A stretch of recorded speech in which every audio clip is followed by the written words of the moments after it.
London, a city of wealth, power, and prestige. But hidden beneath the cobblestone streets and royal glamour lies another world, one ruled by fear, silence, and survival. This is a story they don't tell you, the one behind the polished speeches and newspaper headlines. A story of men who went in for small crimes and came out unrecognizable. In 2023, the British government claimed their prison system was modern, humane, and reformed. But leaked footage, whistleblower testimonies, and a series of mysterious inmate deaths revealed something far darker. A network of violence, corruption, and secrecy that stretches from the top offices in Whitehall to the darkest cells of HMP Belmarsh. Today, we go behind those walls to uncover the hidden truth about British prisons. This is From London to Lockdown. It started with a man named Aaron Blake, born and raised in South London. Aaron wasn't a gangster, at least not at first. He worked in construction, kept to himself, and lived for the weekends. But in 2018, a single night changed everything. A pub fight turned fatal. One man dead. Aaron swore he didn't do it. But the CCTV was grainy, the witnesses drunk, and the police needed a name. Within hours, his mugshot was plastered across tabloids. When the judge said life a minimum of 15 years, Aaron didn't even hear the rest. The courtroom blurred. He was 28 years old and on his way to one of Britain's most dangerous prisons. They call it the Monster Factory. HMP Belmarsh, London's high-security fortress. Terror suspects, gang leaders, hitmen, all under one roof. As the van doors slammed shut, Aaron could feel the vibration of steel around him. Cameras watched every move. Officers spoke in code. And before he even stepped inside, a guard whispered to him, "Keep your head down, mate. You don't want to end up like the last one." The intake process was mechanical. Strip search, number assigned, uniform issued. But what Aaron didn't know was that Belmarsh wasn't just a prison. It was a machine, a place where alliances determined survival, and silence was currency. That night, when the lights went out, he heard it, a faint scream echoing from another wing, followed by silence. In British prisons, survival isn't about strength. It's about understanding the rules that aren't written down. Aaron learned fast. Never take food from another inmate. Never sit on someone else's spot in the canteen. And never, ever talk to the guards unless you want a target on your back. Inside Belmarsh, there were invisible lines. The Yardies controlled C Wing. The Albanians ran the phones. And the ex-soldiers, the ones who couldn't forget the war, handled discipline. Aaron tried to stay neutral. But neutrality doesn't exist in places built on chaos. One morning, his cell door opened early. Too early. Two men stood there. One smiled. The other didn't. "You're new," the smiling one said. "We protect new guys. All you gotta do is run a few errands." Contraband in British prisons isn't an accident. It's a business. Mobile phones, drugs, weapons, all flowing to the same route. Corrupt officers. Aaron's first errand was simple. Move a SIM card from one wing to another. Easy money, they said. But the moment he took it, he crossed an invisible line, one that could get him killed. Later that week, during a random cell search, officers found a card, not on Aaron, but in a cell 2 doors down. The inmate in that cell disappeared the next day. Official report, transferred. But everyone knew what that really meant. Aaron realized then someone was protecting him, someone with access, someone in uniform. Officer Mark Hensley had worked at Belmarsh for 12 years. A family man, quiet, respected. But behind that calm face was a secret double life. Hensley ran an underground operation, smuggling contraband for rival gangs, making thousands off desperate inmates. When he noticed Aaron's fear and silence, he saw an opportunity. "Keep your mouth shut," he told Aaron one night. "Do what I say, and you'll walk out of here alive." From that moment, Aaron became a pawn in Hensley's empire. Deliveries, messages, each task riskier than the last. But Hensley underestimated one thing. Aaron wasn't just surviving anymore. He was watching. In December 2021, a journalist named Leah Carter received an anonymous envelope Inside, smuggled footage from inside Belmarsh. It showed guards beating an inmate in solitary, and Hensley's face appeared for just 1 second. The clip went viral. Public outrage erupted.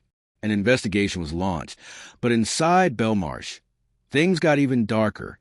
Someone was leaking information, and the warden wanted a name. Aaron's cell was raided, his letters confiscated, and whispers began spreading that he was a rat.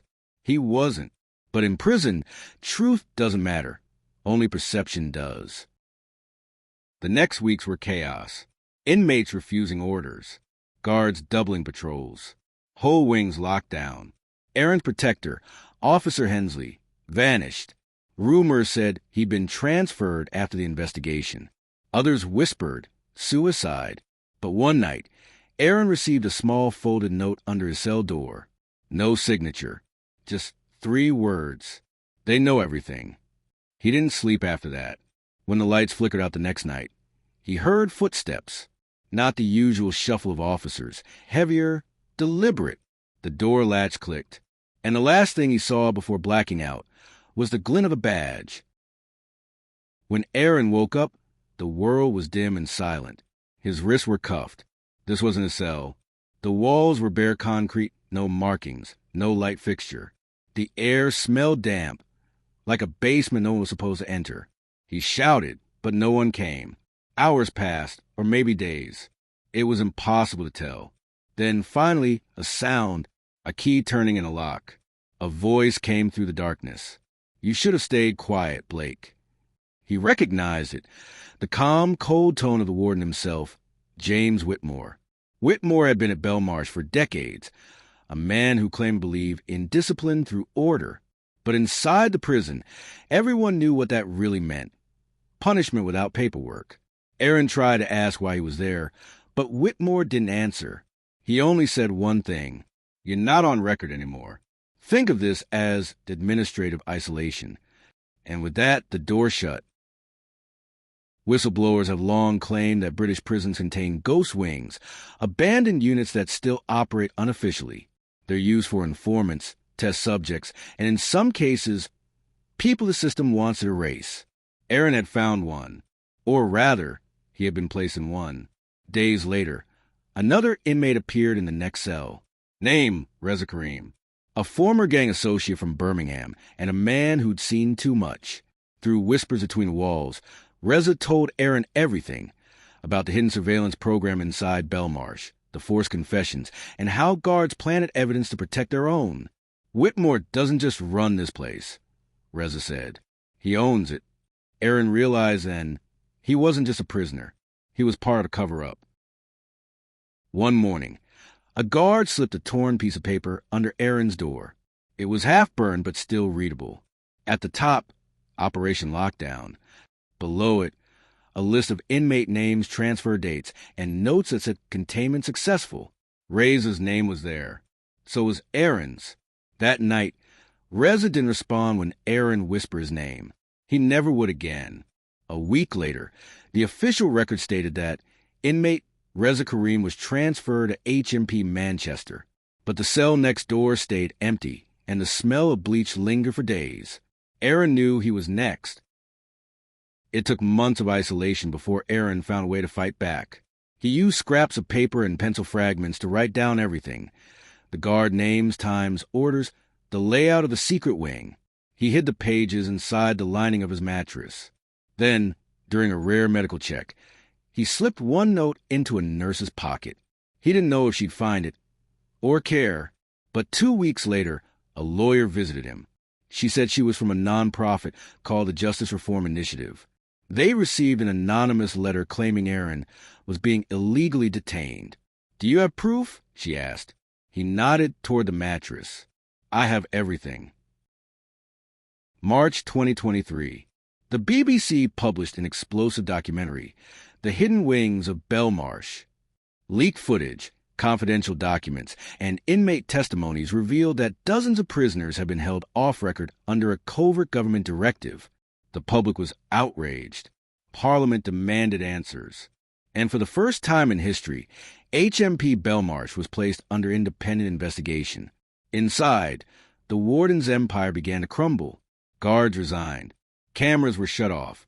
Files disappeared overnight. But Aaron, he wasn't released. He was moved to another facility under a new identity.